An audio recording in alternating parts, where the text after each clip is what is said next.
Continuons maintenant la résolution d'équations trigonométriques du second degré. Je vous le disais en début d'année que la factorisation allait être utile dans des cas où on s'en attendait pas tout le temps. Bien, voici des exemples où ça va servir. Bon, OK. Alors, il y a juste là, je dis second degré, mais il y a juste la lettre F là, ici, là, qui n'est pas une équation de second degré, mais on y reviendra. Alors, on veut résoudre ici mon équation de second degré. Bien là, je n'ai pas de factorisation à faire, là. OK? Je vais diviser par 4 de chaque côté. J'obtiens donc sin carré x, ou sin de x au carré, là, ça c'est la même chose, c'est deux façons de l'écrire, égale à 3 quarts. Je veux me débarrasser de l'exposant 2, donc j'extrais la racine carrée. La seule chose qu'il ne faut pas oublier, c'est que lorsqu'on extrait une racine carrée, on a une valeur positive puis une valeur négative. Donc, on obtient racine de 3 sur 2, plus ou moins racine de 3 sur 2. Okay? C'est là qu'on reprend notre cercle trigonométrique. Hein? On cherche pour quelle valeur d'angle avons-nous une coordonnée en y de plus ou moins racine de 3 sur 2. Donc, on voit ici à pi sur 3. On voit ici à 2 pi sur 3. On voit à 4 pi sur 3, puis on le voit à 5 pi sur 3. Puis dans la question, hein, la question dit faites la résolution dans l'intervalle 0 à 2 pi. Donc, on les a toutes trouvées. OK? Alors, on a fait, c'est fini, on a notre réponse.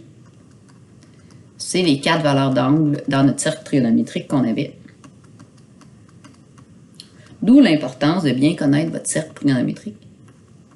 Pi sur 3, 2 pi sur 3. 4 pi sur 3 et 5 pi sur 3.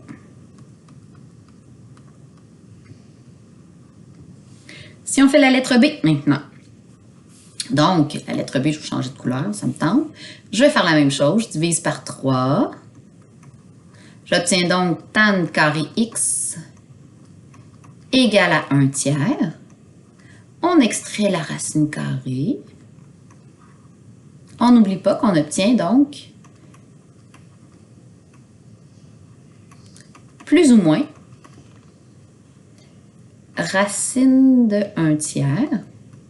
Là, si on fait fois racine de 3 sur racine de 3 pour rationaliser notre dénominateur, donc on obtient tan x égale à plus ou moins racine de 3 sur 3. Donc, pour quelle valeur d'angle avons-nous une tangente de plus ou moins racine de 3 sur 3? Alors là, on a notre réponse. Si on prend notre cercle trigonométrique, ça veut dire que la coordonnée y divisée par la coordonnée x, ça je vous invite, hein, là, moi je ne les ai pas ajoutés sur mon cercle trigonométrique, mais on pourrait se les ajouter à côté, là, que la tangente ici, là, tangente x, ça donne une demi divisée par racine de 3 sur 2, donc ça donne 1 sur racine de 3, c'est-à-dire 1 sur racine de 3, donc racine de 3 sur 3 quand on rationalise. Là. Donc la tangente ici, c'est bien racine de 3 sur 3.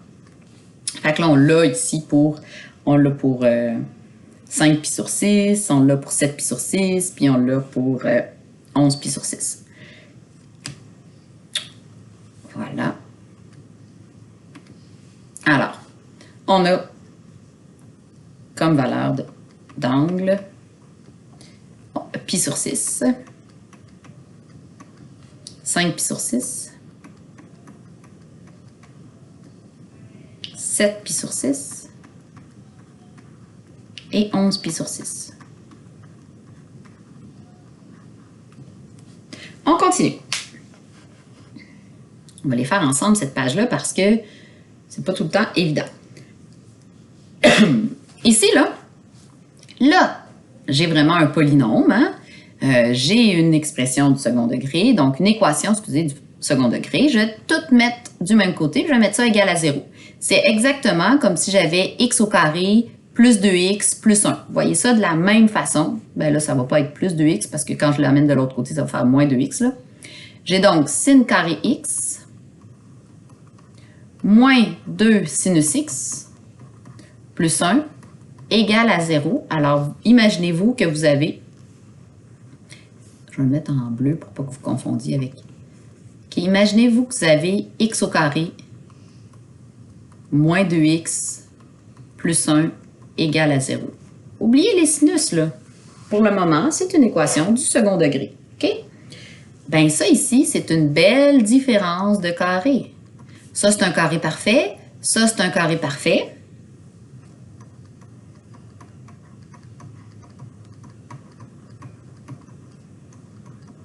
OK?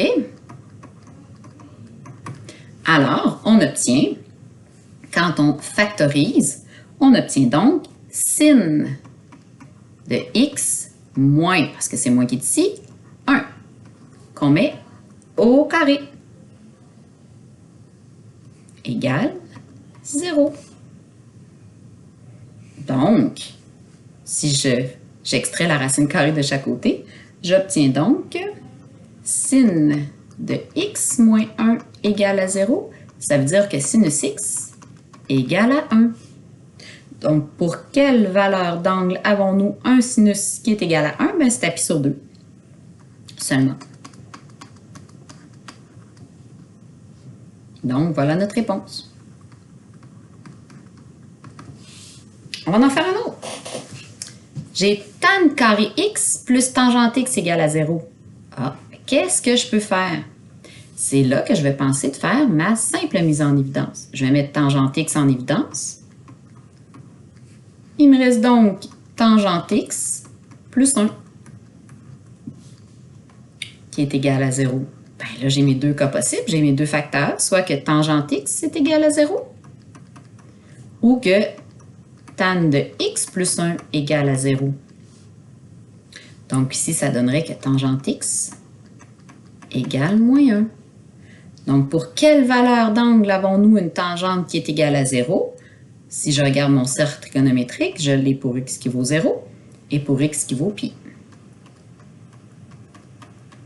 Pour quelle valeur d'angle avons-nous une tangente qui vaut moins 1? Bien, c'est à 3 pi sur 4 et 7 pi sur 4. Ça me prend une coordonnée en x puis une coordonnée en y de signe contraire, mais égale. Donc, x égale à 3 pi sur 4. Puis ici, x égale 7 pi sur 4. Alors, mettez vos réponses en ordre croissant, du plus petit au plus grand. Donc, on a 0. On a 3 pi sur 4. On a pi. Et on a 7 pi sur 4. Moi, je trouve ça vraiment intéressant à résoudre, ce genre d'équation-là, parce que c'est là qu'on met en lien, qu'on fait le lien avec toute notre factorisation qu'on a appris avant. On va en faire deux autres. OK. Alors, celui-ci, imaginez-vous que vous avez 6x2 moins 7x moins 5 égale à 0. Imaginez que c'est ça que vous voulez factoriser. Bon, est-ce que c'est un trinôme carré parfait? Non, on va essayer somme-produit. Donc, on cherche deux nombres dont la somme donne moins 7 et dont le produit donne moins 30. Bien, si j'ai 10, moins 10 fois 3, ça va fonctionner. Alors ici, je vais réécrire pour faire ma double mise en évidence. Donc, 6 cos carré x plus 3 cos x moins 10 cos x moins 5 égale 0. Je peux mettre 3 cosinus x en évidence. Il va rester 3, non pas 3, mais 2 cosinus x plus 1. Ici, je peux mettre moins 5 en évidence. Il va me rester 2 cosinus x plus 1, qui est égal à 0. Je poursuis ma double mise en évidence, donc 2 cosinus x plus 1 par 3 cosinus x moins 5. Et voilà mes deux cas possibles. OK, alors si je vais un petit peu rapidement, là, bon non, je vais le faire au complet. 2 cos x plus 1, c'est juste que je vais manquer de place, égale à 0. Puis ici, j'ai 3, je vais vraiment manquer de place. Cosinus x moins 5 égale à 0. Ça veut dire que cosinus x ici est égal à moins 1/2. Puis ici, cosinus x est égal à 5 tiers.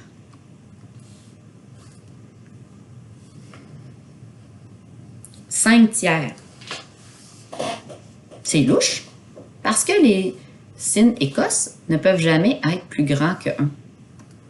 Hein, dans votre cercle trigonométrique, là, votre rayon il est 1. Fait que tu ne peux pas avoir un cosinus puis un sinus plus grand que 1. Donc ça, c'est à rejeter.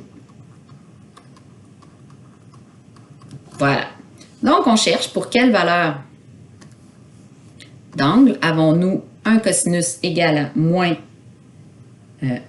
une demi. J'ai donc x égale à 2 pi sur 3 et à 4 pi sur 3.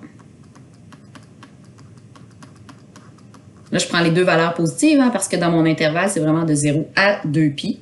Donc, réponse, x élément de 2 pi sur 3 et 4 pi sur 3.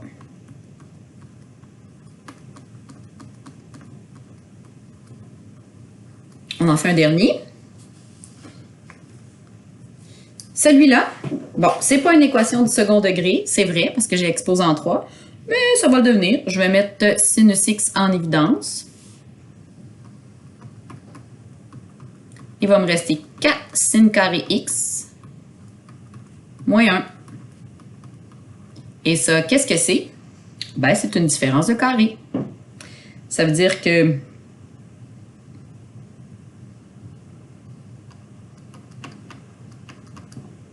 ça donne 2 sinus x moins 1 par 2 sinus x plus 1.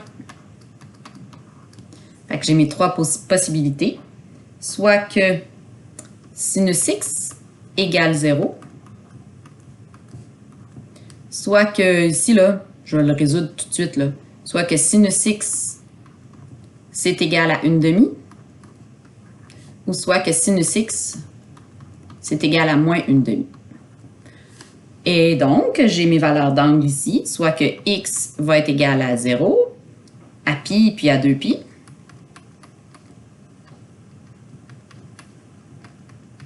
Ici, moi, je veux plus ou moins 1/2, hein, en fait, là. Donc, si je fais pour les deux, je vais avoir a pi sur 6, 5 pi sur 6, 7 pi sur 6, puis 11 pi sur 6.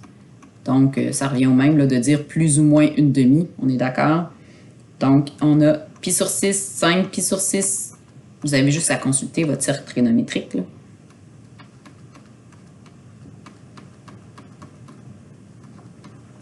Et là, je vais écrire la réponse. Donc, on a toutes ces valeurs d'angle à réécrire en les mettant en ordre croissant. Alors, 0, pi sur 6, 5 pi sur 6, pi, 7 pi sur 6, 11 pi sur 6. Puis, je peux prendre le dernier 2 pi parce que l'intervalle était fermé hein, au départ. Et voilà. Donc là, je vous laisse maintenant terminer les exercices du cours 11. Donc, bon travail!